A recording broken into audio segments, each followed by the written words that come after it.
आज से इंशाअल्लाह हम कुरान मजीद के हर पारे का ख़ुलासा इसको बयान करने का एहतमाम करेंगे और रोज़ाना ये ख़ुलासे इंशाअल्लाह अपलोड होंगे। अल्लाह ताला से दुआ है अल्लाह ताला सही तरह से बयान करने की, हम सबको सुनने की, हम सबको समझने की और फिर अमल की तौफ़ीक़ अता फ़रमाए।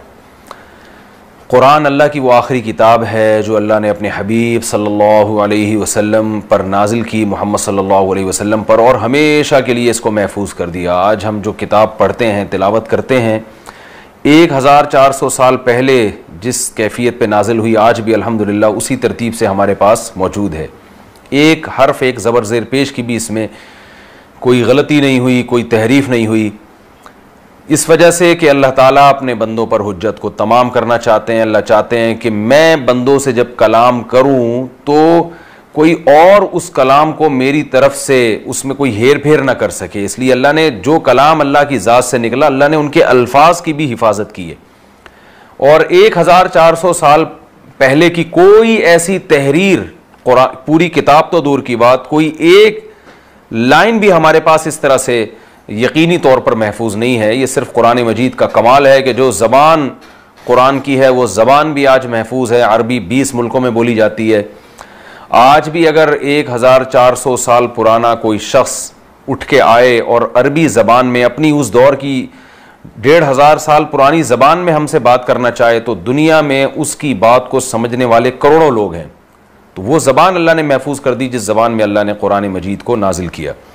अल्लाह का कलाम हमसे क्या कहता है, मुख्तसर लफ्ज़ों में, मुख्तसर वक्त में हम समझने की कोशिश करेंगे। ज़ाहिर है ये आधे घंटे का ख़ुलासा होगा। इसमें मुकम्मल कुरान मजीद के मज़ामीन को बयान करना ना मेरे लिए मुमकिन है और ना किसी शख्स के लिए भी ये मुमकिन है। तो मैं कोशिश करूँगा कुरान के एक एक पारे में जो मोटे मोटे अहकाम हैं, जो ख़ास अहकाम हैं, ख़ास तौर पे वो अहकाम जिसका हमारी सोशल लाइफ से या हमारी मौजूदा ज़िंदगी से या मौजूदा हालात से जिनका ताल्लुक़ है, उनको मैं खुसूसी तौर पर हाईलाइट करूँगा। अल्लाह हम सबको अमल करने की तौफ़ीक़ अता फ़रमाए। सबसे पहली सूरत है सूरह फ़ातिहा। फ़ातिहा का मतलब खोलने वाली किताब, क्योंकि इस खोलने वाली कोई भी चीज़, जो इस सूरत से कलामुल्लाह की इब्तिदा हो रही है, इसलिए भी इसको फ़ातिहा कहा जाता है। इसको रुक़िया भी कहा जाता है क्योंकि इससे अगर आप मरीज़ पर दम करें तो उसको फ़ायदा होता है। मशहूर वाक़या है, सहाबी रसूल ने सूरह फ़ातिहा पढ़ के दम किया और उस शख्स पर जो जिन का असर था वो ख़त्म हो गया। कुरान की इब्तिदा होती है अल्हम्दुलिल्लाहि रब्बिल आलमीन, तमाम तारीफ़ें उस अल्लाह के लिए हैं जो तमाम जहानों का पालने वाला है। आपको पता है जब भी कोई किताब शुरू होती है तो सबसे पहले मुसन्निफ़ का इंट्रोडक्शन होता है, मुसन्निफ़ का तारुफ़ होता है। कुरान मजीद अल्लाह का कलाम है तो अल्लाह सबसे पहले अपना तारुफ़ करवा रहा है। अल्हम्दु, तमाम तारीफ़ें अल्लाह के लिए हैं। फरमाया कि तारीफ़ की कोई भी चीज़ है तो वो जिस ज़ात में है उसी को अल्लाह कहा जाता है। अर्रहमान अर्रहीम, बड़ा मेहरबान निहायत रहम करने वाला, ये भी अल्लाह ताला की एक सिफ़त है। और इस्लाम के दीन फ़ितरत होने की दलील है कि अल्लाह ताला ने अपनी जो रहमत वाली सिफ़ात हैं उनको ज़्यादा नुमायाँ किया है। देखें, अल्लाह तो इंतकाम भी लेता है, अल्लाह तो जब्बार भी है, लेकिन अल्लाह ने अपनी रहमान और रहीम वाली सिफ़त को जिस एहतमाम से कुरान में बयान किया, दूसरी सिफ़ात को इस एहतमाम से बयान नहीं किया। हत्ता कि कुरान की इब्तिदा में भी अपनी सिफ़त को कि तमाम जहानों का पालने वाला, और उसकी सिफ़त क्या है, अर्रहमान, बड़ा मेहरबान, अर्रहीम, निहायत रहम करने वाला।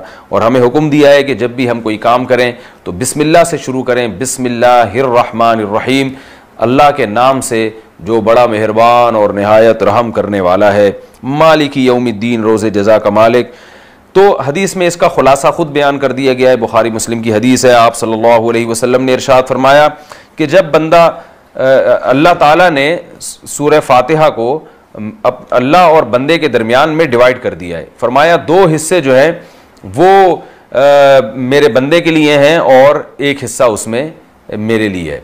तो आप सल्लल्लाहु अलैहि वसल्लम ने फरमाया कि दो हिस्से बंदे के लिए और एक हिस्सा मेरे लिए। आप सल्लल्लाहु अलैहि वसल्लम ने फरमाया कि जब कोई बंदा यूं कहता है अल्हम्दुलिल्लाहि रब्बिल आलमीन, तमाम तारीफ़ें रब्बुल आलमीन के लिए हैं, कि अल्लाह ताला फरमाते हैं कि जब कोई बंदा मेरी हम्द व सना करता है, सॉरी, ये दो हिस्से जो हैं अल्लाह के लिए हैं और एक हिस्सा अल्लाह ने अपने बंदों के लिए रखा है। दो हिस्से जो अल्लाह के लिए क्या हैं, फरमाया जब इंसान सूरह फ़ातिहा पढ़ता है नमाज में और ये कहता है अल्हम्दुलिल्लाहि रब्बिल आलमीन, तमाम तारीफ़ें उस अल्लाह के लिए जो तमाम जहानों का पालने वाला है, तो अल्लाह फ़रिश्तों से फ़ख्र से कहते हैं हमीदनी अब्दी, मेरे बंदे ने मेरी तारीफ़ की। और फिर बंदा कहता है अर्रहमानिर रहीम, बड़ा मेहरबान नहायत रहम करने वाला, मालिकी यौमिद्दीन, रोज़े जज़ा का मालिक। तो अल्लाह फ़रिश्तों से कहते हैं अथना अलैया अब्दी, मेरे बंदे ने मेरी सना की है, ज़बान से मेरी तारीफ़ की है। तो इय्याका नाबुद व इय्याका नस्तईन, जब कोई बंदा कहता है कि अल्लाह हम तेरी ही इबादत करते हैं और तुझ ही से मदद तलब करते हैं, तो अल्लाह फ़रिश्तों से कहते हैं हादा बैनी व बैन अब्दिक, मेरे और बंदे के दरमियान ये एग्रीमेंट हो गया है, इसने वादा कर लिया कि मैं अल्लाह सिर्फ तुझी से मांगूंगा। तो वली अब्दी मा सल, अब ये जो मांगेगा मैं इसको अता करूँगा। फिर ये अल्लाह की रहमत है, अल्लाह ने मांगने का तरीक़ा भी बता दिया और क्या मांगना है ये भी बता दिया। क्या मांगना है? अल्लाह ने हुक्म दिया इहदिनस सिरातल मुस्तकीम, अल्लाह से तुम सीधा रास्ता मांगो। सिरातल लज़ीना अनअमता अलैहिम, ए अल्लाह मुझे उन लोगों के रास्ते पर चला जिन पर तूने इनाम किया। गैरिल मग़ज़ूबि अलैहिम वलद्दाल्लीन, उन लोगों के रास्ते पर नहीं जिन पर तेरा गज़ब हुआ, और ना उन लोगों के रास्ते पर जो गुमराह हुए। इनाम याफ्ता लोग कौन हैं? अम्बिया, सिद्दीकीन, शुहदा और आम नेक मुसलमान। कुरान में दूसरे मकाम पे बताया कि ये इनाम याफ्ता लोग हैं, अल्लाह मुझे इनके रास्ते पर चला। मग़ज़ूब अलैहिम, गज़ब जिन पर हुआ, ये वो लोग हैं जो इल्म के बावजूद गुमराह होते हैं, इल्म के बावजूद अमल नहीं करते। इसका अव्वलीन मिस्दाक़ यहूद हैं, जिनके पास तौरात महफूज, लेकिन उसके बावजूद उन्होंने तौरात की आयात पर अमल नहीं किया। वलद्दाल्लीन, और उन लोगों के रास्ते पर भी ना चला जो गुमराह हो गए, यानी जिनके पास इल्म ही नहीं है। इसका अव्वलीन मिस्दाक़ ईसाई हैं, जिनके दीन में इस कदर तहरीफ हो गई कि अब उनके पास सिरे से दीन का इल्म रहा ही नहीं है। तो अल्लाह दोनों किस्म की गुमराहियों से तू हमें बचा। ये गुमराही कि हमें इल्म हो फिर भी हम अमल ना करें, और ये गुमराही के सिरे से इल्म ही ना हो। और पहले दर्जे का जो जुर्म है वो ज़्यादा है कि आपके पास इल्म हो, उसके बावजूद आप गुमराह हो जाएं, उस इल्म पर अमल ना करें। तो सूरह फातिहा में अल्लाह ताला ने जो अहम चीज़ है, एक तो अल्लाह की हम्दो सना, काबिल तारीफ़ सिर्फ अल्लाह की ज़ात है, और इसका जो मेन मजमून है वो है इय्याका नाबुद व इय्याका नस्तईन। ये चीज़ इस्लाम को दूसरे मज़ाहिब से मुमताज़ करती है कि इस्लाम में इबादत सिर्फ अल्लाह की होगी, ग़ुलामी सिर्फ अल्लाह की होगी। आप अगर किसी और की इताअत करते हैं तो वो भी अल्लाह की इताअत के बाद है। ला ताअत लि मख़लूक़िन फ़ी मासियतिल ख़ालिक़, नबी ने इरशाद फरमाया कि मखलूक की नाफरमानी में खालिक की इताअत मखलूक की इताअत, खालिक की नाफरमानी में मखलूक की इताअत और फरमाबरदारी जायज़ नहीं है। तो इय्याका नाबुद, ए अल्लाह हम सिर्फ तेरी ही इबादत करते हैं, व इय्याका नस्तईन, सिर्फ तुझ ही से मदद तलब करते हैं। ये एग्रीमेंट करने के बाद देखिए इसमें एक अहम बात क्या है, अल्लाह ने एग्रीमेंट का भी हुक्म दिया कि एग्रीमेंट में ये चीज़ भी शामिल की गई है, इबादत के साथ इस्तिआना, यानी मदद भी सिर्फ अल्लाह से मांगी जाएगी। तो सिर्फ और सिर्फ अल्लाह से मदद मांगी जाएगी तो मुसलमान तौहीद परस्त होता है, मुसलमान मुशरिक नहीं होता। सूरह फातिहा में ये एग्रीमेंट करवाया गया है कि बाकी सब कुछ उसके बाद है। ये एग्रीमेंट जब तक नहीं करते ना कि अल्लाह सिर्फ तेरी इबादत और सिर्फ तुझी से मदद, सिर्फ या अल्लाह मदद है इस्लाम में, इसके अलावा कोई नहीं है, कोई नारा काबिल कबूल नहीं है। तो सिर्फ अल्लाह से मदद मांगी जाएगी, उसके बाद फिर आपकी नेकी पर आपको अजर भी मिलेगा, आपकी दुआएं भी कबूल होंगी, और जो दुआ आप आगे चल के मांग रहे हैं कि अल्लाह इनाम याफ्ता लोगों के रास्ते पर चला, तो वो भी उसी वक्त कबूल होगा। तो ये चूँकि कुरान में तौहीद के मजमून को बहुत अहमियत से बयान किया गया है, तो इसीलिए अल्लाह ने तौहीद के बारे में पहले ही हमसे एग्रीमेंट ले लिया और फिर हमें दुआ मांगने का हुक्म दिया कि अल्लाह सिराते मुस्तकीम पर चला, क्योंकि आगे जो पूरा कुरान है ना वो सिराते मुस्तकीम है। वह आपको बताएगा कि क्या करना है, क्या नहीं करना, कौन सी चीज़ें जायज़ हैं, कौन सा ट्रैक सही है और कौन सा गलत ट्रैक है। कि नमाज छोड़ने वाला ट्रैक वो गलत ट्रैक है, नमाज पढ़ने वाला ट्रैक सही है। आखिरत पर जो ईमान नहीं रखते वो गलत ट्रैक पे चल रहे हैं, जो आखिरत पे ईमान रखते हैं वो सही ट्रैक पे चल रहे हैं। जो अपने माल की ज़कात देते हैं वो सही ट्रैक पे चल रहे हैं, जो माल की ज़कात नहीं देते वो गलत ट्रैक पे चल रहे हैं। तो पूरा कुरान आपको सही और गलत ही को डिफ़ाइन करता रहेगा, अलहम से लेके वन्नास तक। तो इसलिए अल्लाह ने पहले हमसे दुआ करवा ली कि तुम अल्लाह से पहले दुआ मांगो, अल्लाह इनाम याफ्ता लोगों का रास्ता चाहिए, और इनाम याफ्ता लोगों के हालात भी इस कुरान में आते रहेंगे। मूसा अलैहिस्सलाम, आदम अलैहिस्सलाम, इस्माइल अलैहिस्सलाम, इब्राहीम अलैहिस्सलाम, ये सारे इनाम याफ्ता लोग के देखो ये कैसे अमाल इख्तियार करते थे, तो तुमने भी इन्हीं को फॉलो करना है। और इसमें यहूद व नसारा के वाक़यात भी आएंगे कि जिनको आसमानी किताबें मिली उन्होंने कदर नहीं की और वो तबाह बर्बाद हो गए। तो अल्लाह बता रहे हैं कि यह आसमानी किताब तुम्हें मिली है, तुम कदर करो और अल्लाह से पहले दुआ मांग लो कि अल्लाह हमें यहूद व नसारा के रास्ते पे ना चलाना। ये सूरह फातिहा का खुलासा है। तो ये सूरह बकरा शुरू हो रही है पहले पारे में। इसके इब्तदा में अल्लाह ने अहले ईमान की कुछ सिफ़ात बयान की हैं कि जन्नत में कौन लोग जाएंगे और इस किताब से हिदायत किसको मिलेगी। हर एक को हिदायत नहीं मिलेगी। ये किताब अबू जहल ने भी पढ़ी, अबू लहब ने भी पढ़ी और मुशरिकीन के बड़े बड़े सरदार ने पढ़ी, उनको इस किताब से हिदायत नहीं मिली। तो अल्लाह फरमाते हैं अगर तुम इससे हिदायत हासिल करना चाहते हो, हुदल लिल मुत्तकीन, तो मुत्तकीन को इससे हिदायत मिलेगी। यानी जो मुत्तकी बनना चाहते हैं, एक इस्तिलाह इस्तेमाल होती है कि कभी फेल बोलकर इरादा फेल मुराद होता है, यानी तुम ये चाहते हो कि तुम्हें हिदायत मिल जाए, तो जो चाहते हैं उनको मिलेगी। जो हट धर्म हैं, ज़िद्दी हैं और वो चाहते ही नहीं है कि हमें सीधा रास्ता मिले, उनको हिदायत इससे नहीं मिलेगी। तो इसमें अल्लाह ने अपनी नीयतों को दुरुस्त करने का हमें कह दिया कि जब तुम कुरान मजीद की तिलावत की इब्तदा करो तो ये नीयत कर लो कि हमें जो सीधा रास्ता इसमें मिलेगा हम उसको फॉलो करेंगे। फिर अल्लाह ने बताया कि जो जिनको हिदायत मिल जाती है उनके अलामतें क्या होती हैं। युमिनून बिल गैब, आखिरत पर ईमान रखते हैं वो, और नमाज कायम करते हैं, और मिम्मा रज़क़नाहुम युनफ़िक़ून। ये दो सिफ़ात पूरे कुरान में चलती रहेंगी, नमाज और इन्फाक। इससे पता चलता है कि वो नमाजी जो कंजूस हो, वो नमाजी भी अल्लाह को पसंद नहीं है, और वो सखी जो अल्लाह की इबादत ना करता हो वो भी अल्लाह को पसंद नहीं है। आज लोग गुलूव करते हैं, अगर आप इबादत में हैं तो मखलूक का हक अदा नहीं करते, और अगर आप मखलूक की खिदमत में लगे हुए हैं तो बस इसी को लोग काफ़ी समझते हैं कि देखो फ़लाँ इतना अच्छा है, वो इतने गरीबों को खाना खिलाता है, चाहे वो एक वक्त की नमाज ना पढ़ता हो। तो अल्लाह ने इसमें हमें एतदाल का हुक्म दिया कि अल्लाह का हक भी अदा करना है, जो यकीमुन सलाता से पता चलता है। व मिम्मा रज़क़नाहुम युनफ़िक़ून, इससे पता चलता है कि अल्लाह की मखलूक का भी ख्याल करना है, अपने माल में, अपनी सलाहियतों में गुरबा और मसाकीन के साथ भी तुमने ताउन करना है। फिर इसी के सूरत के शुरू में, इसी पारे की इब्तदा में अल्लाह ताला ने तीन किस्म के लोगों को तीन हिस्सों में डिवाइड किया है। एक तो पक्के मोमिन होते हैं, एक पक्के काफिर होते हैं, और कुछ बीच के लोग भी होते हैं हर मुआशरे में, कि जो जहां उनको मफाद नजर आते हैं वो उधर को लुढ़क जाते हैं। आप देख लें, हमारे यहाँ बात सेकुलर लोग ऐसे हैं कि जहां उनको मज़हब में कोई दुनियावी फ़ायदा नज़र आता है तो मज़हब की तरफ चले जाते हैं, और जहां उनको मज़हब में अपना नुकसान नज़र आता है तो मज़हब को बुरा भला कहना शुरू कर देते हैं। तो ये हर दौर में ऐसे लोग रहते हैं। तो अल्लाह ने ऐसे लोगों को बहुत सख्त वही सुनाई, फरमाया जो ईमान वाले हैं उनके लिए खुशखबरियाँ हैं, बशारतें हैं, जो काफिर हैं उनके लिए जहन्नम की आग है, और जो मुनाफिक हैं, जो मज़हब को सिर्फ अपने मफाद के लिए इस्तेमाल करते हैं, दिल में उनके ईमान नहीं है, तो अल्लाह ने उनके लिए बहुत दर्दनाक अजाब, वलहुम अज़ाबुन अलीम बिमा कानू यकज़िबून, फरमाया इनके लिए दर्दनाक अजाब है, इसलिए कि ये झूठ बोलते हैं, ये मोमिन है नहीं, ये सिर्फ मफाद में इस्लाम को फॉलो करते हैं। फिर अल्लाह ने इस सूरत में हुक्म दिया, या अय्युहन्नास उअ्बुदू रब्बकुम, ऐ लोगो अपने रब की इबादत करो। ये इस्लाम का एक इम्तियाजी हुक्म है जो आपको दीगर मज़ाहिब से जुदा करता है कि ऐ लोगो तुमने अपने पैदा करने वाले की इबादत करनी है, जिसने हमें पैदा किया।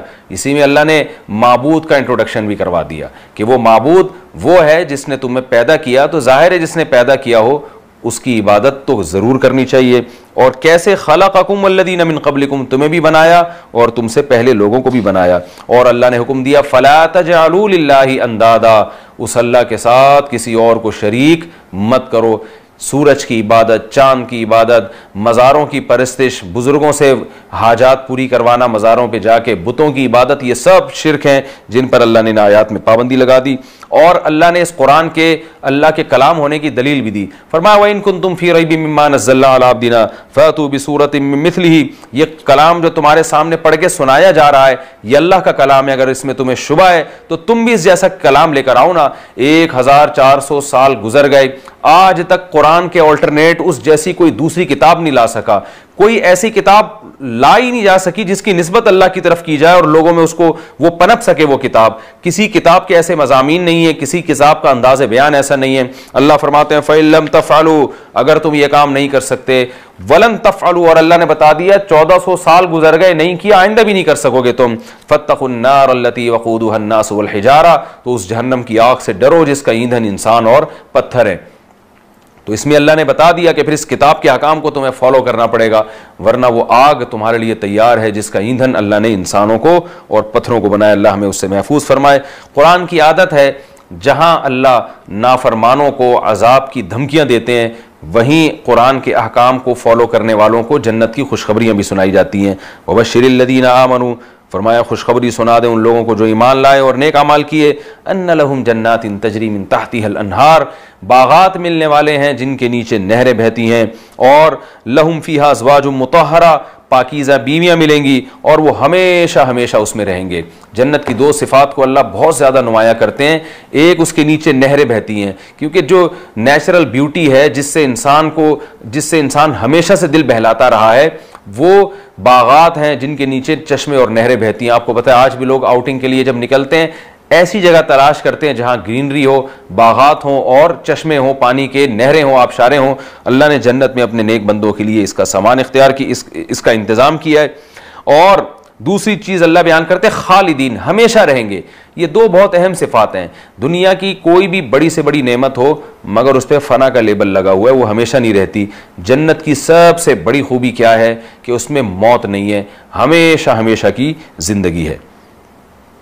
मुशरिकीन ये एतराज़ किया करते थे कि अल्लाह ने कुरान में मक्खी मच्छर की मिसालें दी हैं। अल्लाह ने फरमाया इन्नल्लाह ला यस्तही अन यज़रिबा मसलन मा बाउज़तन फमा फ़ौक़हा, अल्लाह मच्छर और उससे भी घटिया चीज़ की मिसाल देते हुए अल्लाह को कोई शर्म नहीं आती, हया नहीं आती, क्योंकि ये कोई घटिया चीज़ मिसाल नहीं है। मच्छर ही एक ऐसी अल्लाह की कुदरत की दलील है। आज साइंसदानों ने मच्छरों पर रिसर्च की है तो पता चलता है ये हकीर मखलूक कुदरत के कितने कमालात का मजमुआ है। मच्छर के एक छोटे से सर में 100 से ज्यादा आंखें होती हैं, आप अंदाजा लगाएं। मच्छर सिरिंज लेकर बैठा होता है, बाकायदा एक सुई से जो है ना आपको सुन करता है, दूसरी सुई से आपका खून चूसता है, बिल्कुल जैसे कोई मेडिकल साइंस का कोई माहिर डॉक्टर होता है ना, वो जिस तरह से ट्रीटमेंट करता है। तो मच्छर को सारी चीजें अल्लाह ने उसके छोटे से दिमाग में सिखाई हुई हैं, ऐसे तरीके से वो खून चूसता है और ऐसे एक कुदरत का शाहकार है वो, कि जिस तरह से वो इंसान का खून निकालता है वो अपनी खुराक के लिए। लेकिन अल्लाह ने उसको जो आलात दिए और जो दिमाग दिया, आप मच्छर के बारे में रिसर्च करें, आपकी अकल हैरान हो जाएगी। तो अल्लाह ने फरमाया कि अल्लाह ताला को इससे हया नहीं आती, क्योंकि मच्छर कोई घटिया चीज़ नहीं है, तुम्हारे लिहाज से घटिया है मगर अल्लाह की कुदरत के कमालात का एक बहुत बड़ा मजमुआ है वो। फिर अल्लाह ने इस सूरत में इंसान की इब्तदा का भी तस्करा किया है कि तुम अपनी हिस्ट्री से वाकिफ नहीं हो। इंसान कैसे दुनिया में आया, ये एक ऐसा सवाल है जो हमेशा से हर दौर में किया जाता रहा है और साइंसदान इस बारे में मुख्तलिफ नज़रियात रखते रहे हैं। डार्विन ने कहा यूँ हुआ था, यूँ हुआ था, फिर बंदर बना था, फिर इंसान बना। तो मुख्तलिफ लोग अपनी राय कायम कर रहे हैं। ज़ाहिर है ये इंसान बता नहीं सकता, क्योंकि जब इंसान दुनिया में आया तो हिस्ट्री तो बहुत बाद में लिखी गई है। उस वक्त इंसान को होश नहीं था और वो हिस्ट्री से वाकिफ़ नहीं था। तो अल्लाह ने हमें हमारी हिस्ट्री बताई है। वइज़ क़ाल रब्बुका लिल मलाइकति इन्नी जाइलुन फिल अर्दि खलीफा, अल्लाह ने जब इरादा किया इंसान को पैदा करने का तो फरिश्तों के सामने इस बात को रखा। फरिश्तों ने कहा यह खून बहाएगा। अल्लाह ने फरमाया कि नहीं, इसके अंदर इल्म की सलाहियत है। अल्लमा आदम अलस्मा कुल्लहा, आदम अलैहिस्सलाम को चीज़ों के नाम और ख़वास बताए गए और फरिश्तों से कहा तुम बताओ। फरिश्ते आजिज़ आ गए। अल्लाह ने फरमाया मैं नहीं कहता था कि मैं इस इंसान के बारे में वो कुछ जानता हूँ जो तुम नहीं जानते। तो ये एक इल्म की जो इंसान के अंदर अल्लाह ने सलाहियत रखी है, इस सलाहियत की वजह से इंसान को फजीलत दी गई है। इल्म चाहे दीन का हो या दुनिया का हो, इसकी इस्लाम में बहुत बड़ी फजीलत है।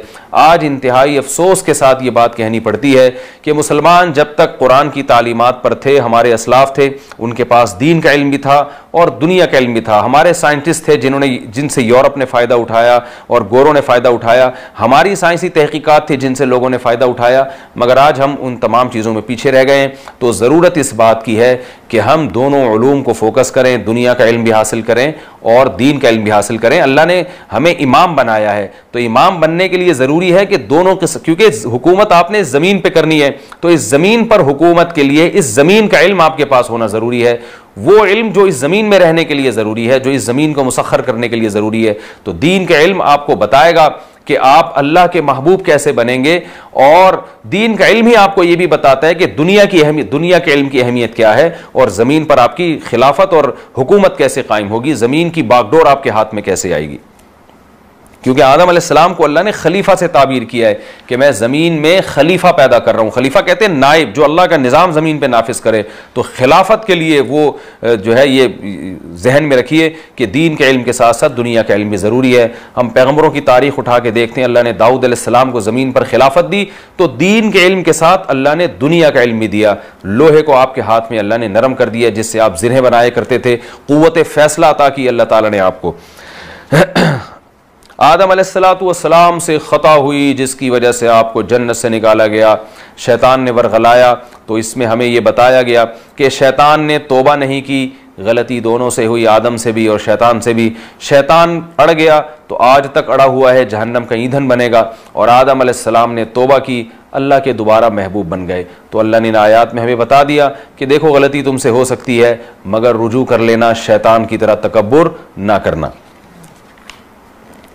इन्हीं आयात में अल्लाह ताला ने हमसे पहले उम्मतों का भी तस्करा किया है, जिनमें यहूद का ख़ास तौर पे तस्करा है कि उन लोगों ने क्या क्या कोताहियाँ की। और हमें ज़िमनन बताया जा रहा है कि उनको अल्लाह का कलाम मिला मगर उन्होंने इस पर अमल नहीं किया और अपने पैगम्बर के अहकाम की हुक्म उदूली की। तो तुम भी ऐसा ना करना, तुम मोहम्मद सल्लल्लाहु अलैहि वसल्लम को फॉलो करना, तुम कुरान को फॉलो करना, वरना तुम्हारा अंजाम भी वही हो सकता है जो यहूद का अंजाम हुआ। तो अल्लाह ने अहले यहूद को, जिनको बनी इसराइल कहा जाता है, खिताब किया कि या बनी इसराइल अज़्कुरू निअमती अल्लती अनअमतु अलैकुम, ऐ बनी इसराइल, ऐ यहूद, याद करो उन नेमतों को जो हमने तुम्हें दी हैं। तो अल्लाह ने पहले यहूदियों को बहुत नेमतें दी और उनको ज़मीन की बागडोर उनके हाथ में दी, खिलाफत दी।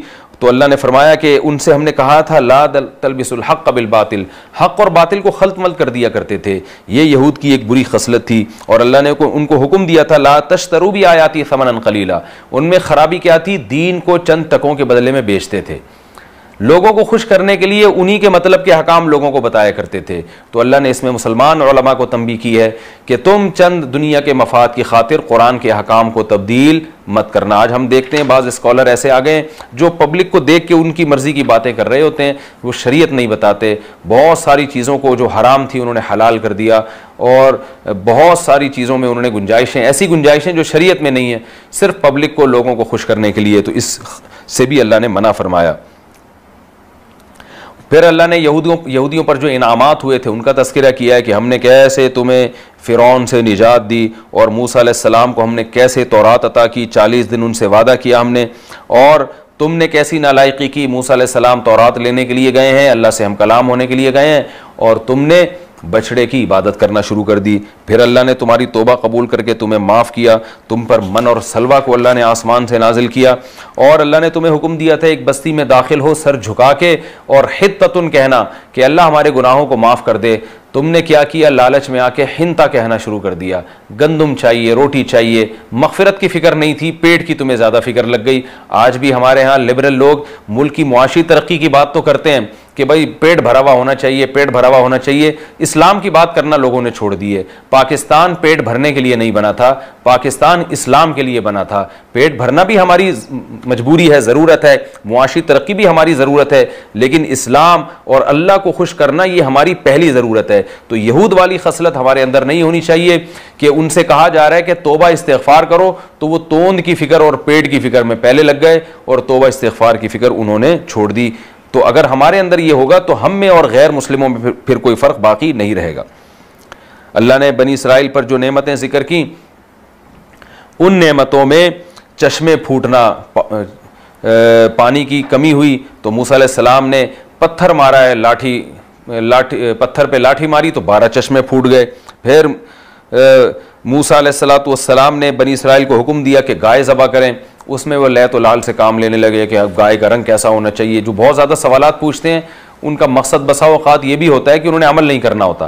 तो आज भी हमारे माशरे में शरीयत के एक हुक्म पे बहुत ज़्यादा लोग नुक्ताचीनी कर रहे होते हैं, बहुत ज़्यादा क्रॉस क्वेश्चन पूछ के ना, मकसद ये होता है कि हमने इस पर अमल नहीं करना। तो इस तरह के सवालात जिसमें आपकी नीयत अमल से जान छुड़ाना हो, ये भी यहूद की एक खसलत है जिससे अल्लाह ताला ने हमें मना किया है। अल्लाह ताला ने इन आयात में बताया कि हमने बनी इसराइल से कुछ मजबूत एग्रीमेंट किए थे जिस पर उन्होंने अमल नहीं किया, तो एग्रीमेंट अल्लाह हमसे भी कर रहे हैं। वो बहुत अहम आयत है। उसमें अल्लाह ने फरमाया वइज़ अख़ज़ना मीसाक़ बनी इसराइल, हमने बनी इसराइल से एग्रीमेंट किया था ला ताबुदून इल्लल्लाह, अल्लाह के सिवा किसी की इबादत नहीं होगी। आज देखें मुसलमानों में भी गैरों की इबादत शुरू हो गई है, गैरों को पुकारना शुरू हो गए हैं। फिर अल्लाह ने उनसे एग्रीमेंट किया था व बिल वालिदैनि एहसाना, वालिदैन के साथ अच्छा सलूक। आज इस उम्मत में भी यही बुराई फैल गई है, वालिदैन के साथ अच्छा सलूक ख़त्म। मैं तो देखता हूँ घरों में बाप का अगर एहतराम है तो उस बाप का एहतराम है जो अपने बेटों से एहतराम से बात करता है, यानी बाप पहले रिस्पेक्ट करेगा औलाद की, फिर औलाद अब्बा को इज्जत देगी। तो उल्टा मामला हो रहा है। वही हदीस जिसमें आप सल्लल्लाहु अलैहि वसल्लम ने फरमाया अंतलिदल अमतु रब्बतहा, बांदी अपने आका को जनेगी, यानी उल्टा काम शुरू हो जाएगा। आज बाप का एटीट्यूड औलाद के साथ अच्छा होता है, औलाद का बाप के साथ सही नहीं होता। यानी मैं तो लोगों से कहता हूं कि औलाद जब अब्बा और बेटे साथ बैठे होते हैं ना, तो जो बेटा है वो बाप लग रहा होता है और बाप बेटा लग रहा होता है। बाप डर रहा होता है कि मैं अपने जवान बेटे के सामने कोई ऐसी बात कर दूं जिसपे इसको गुस्सा ना आ जाए। तो ये यहूद को अल्लाह ने हुक्म दिया था वालिदैन के साथ हुस्न सलूक करो, उन्होंने उस हुक्म की नाफरमानी की। तो ऐसा ना हो कि जो अंजाम यहूद का हुआ वही अहले इस्लाम का भी हो। वालिदैन का बहुत बड़ा हक बयान किया, वज़िल क़ुरबा वल यतामा, फिर अल्लाह ने रिश्तेदारों का हक बयान किया है। इस्लाम में नमाज रोज़े की तरह रिश्तेदारी को जोड़ना फ़र्ज़ है। हम गैर मुस्लिमों की तरह रिश्तेदारी को बिल्कुल इग्नोर कर देना, जैसे उनके यहाँ ना अब्बा का पता चलता है और ना भाई और सिस्टर का कोई सिस्टम है, बस फ्रेंड होते हैं, गर्लफ्रेंड और बॉयफ्रेंड, ये सिस्टम चल रहा है। तो आज हमारे मुआशरे में भी ये सिस्टम आ रहा है। अल्लाह इस निज़ाम को नहीं मानते। अल्लाह ने फरमाया सबसे पहले वालिदैन, फिर उसके बाद ख़राबतदार। इस्लाम में भाई बहन, चचा, खाला, फुफ्फी, मामू, ये रिश्ते बहुत इंपॉर्टेंट हैं, इनको आपको तरजीह देनी पड़ेगी। वल यतामा, यतीमों के साथ अच्छा सलूक करना पड़ेगा। आज हर जगह ट्रस्ट बन रहे हैं और गवर्नमेंट की जिम्मेदारी है कमज़ोरों को पालना। बूढ़ों के लिए भी ओल्ड होम बन रहे हैं, गवर्नमेंट पालेगी। ये जिम्मेदारी अल्लाह ने गवर्नमेंट की नहीं रखी है। इस्लाम में वालिदैन की जिम्मेदारी औलाद पर है, यतीम की जिम्मेदारी उसके करीबी रिश्तेदार पर है। तो यतीमों का ख्याल करो, अल्लाह ने फरमाया मसाकीन का ख्याल करो।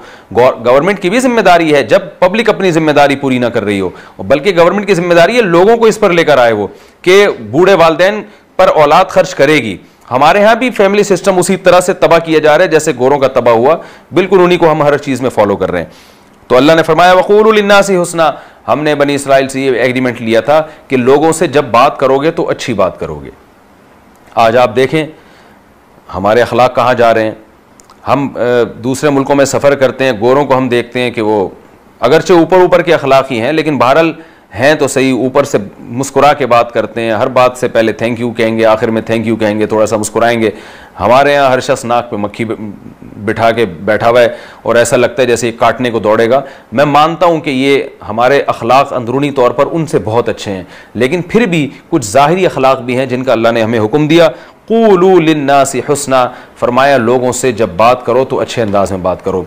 हज़रत क़तादा रज़ी अल्लाह ताला अन्हा ग़ालिबन उनका एक मक़ूला है कि उनसे किसी ने पूछा कि हमें क्या काफिर के साथ भी हुस्न अखलाक का हुक्म है, तो उन्होंने कुरान की इस आयत को कोट किया। फरमाया कि अल्लाह ने क्या फरमाया, लोगों से अच्छी अंदाज से बात करो। ये नहीं फरमाया कि सिर्फ मुसलमानों से, लोगों से, जिसमें अल्लाह ने गैर मुस्लिमों को भी दाखिल किया है। और साथ साथ अल्लाह का हक भी अदा करो। अकीमुस्सलात व आतुज़्ज़का, कि नमाज भी कायम करो और ज़कात भी अदा करो।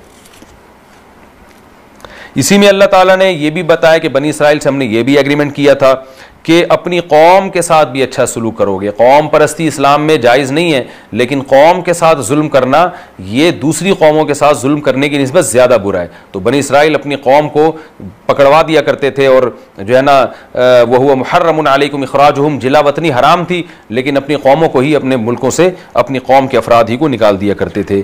इस अमल को भी अल्लाह ने नाजायज़ और हराम करार दिया। अल्लाह ताला ने इस पारे में इब्राहीम अलैहिस्सलाम का भी खुसूसियत से तज़किरा किया है, क्योंकि जितने भी अंबिया का सिलसिला चला है वो इब्राहीम अलैहिस्सलाम ही की औलाद में चला है। इब्राहीम अलैहिस्सलाम के दुनिया में आने के बाद तो उनको किन चीज़ों की वजह से नवाजा गया। इज़ इब्तला इब्राहीम रब्बुहु बिकलिमातिन फअतम्महुन्ना, फरमाया बहुत सारी चीज़ों में हमने इब्राहीम को आजमाया, वो तमाम आजमाइशों में पूरा उतरे, जिसकी वजह से अल्लाह ने उनको आजमाया। उनकी औलाद में अल्लाह ने नबूवत को जारी कर दिया और बैतुल्लाह को उनसे तामीर करवाया।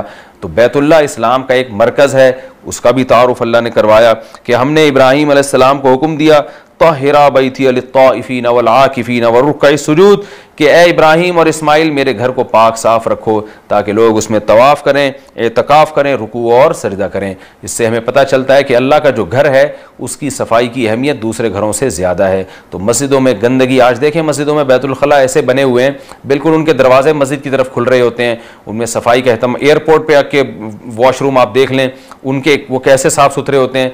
मस्जिदों के वॉशरूम को एयरपोर्ट से ज़्यादा साफ़ होना चाहिए और मस्जिदों में सफाई का इंतज़ाम एयरपोर्ट से ज़्यादा होना चाहिए, क्योंकि मस्जिदों की सफाई का अल्लाह ने हुक्म दिया, उसकी फजीलत बयान की। तो इससे मसाजिद के सफाई का एहतमाम का भी हमें अहमियत का पता चलता है और बैतुल्लाह की अहमियत का भी, कि वो भी अल्लाह का घर है।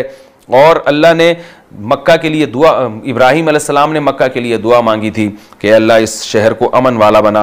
अल्हम्दुलिल्लाह आज तक मक्का अमन वाला है। इब्राहीम अलैहिस्सलाम की दुआ की कबूलियत के आसार हमें आज भी नज़र आ रहे हैं। फिर अल्लाह ने बताया वमन यरगबु अन मिल्लति इब्राहीम इल्ला मन सफिया नफ्सा, तुम्हें इब्राहीम अलैहिस्सलाम के दीन को फॉलो करना पड़ेगा जो तौहीद परस्त थे।